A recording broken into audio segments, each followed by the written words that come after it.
In this guide, I will be showing you guys how to go live on Instagram using the new update. Let's get started. First, launch your Instagram app, navigate to your profile page, click on three bars. Now scroll down and head over to the option Account Type and Tools. Scroll down, then choose Switch to Professional Account. Follow the setup steps by selecting a category and choosing either Creator or Business, then complete the process. Once you are done, return to Profile and you will see Professional Dashboard, which confirms your account has been switched successfully. Now click on the plus icon given at the top left. Different options will appear. Here you're going to find the option of live as well.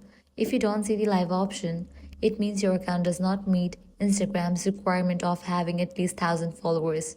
If you do meet the requirement, tap the live option and then press go live at the bottom of the screen. You will see a short countdown, and once it finishes, you will be live on Instagram.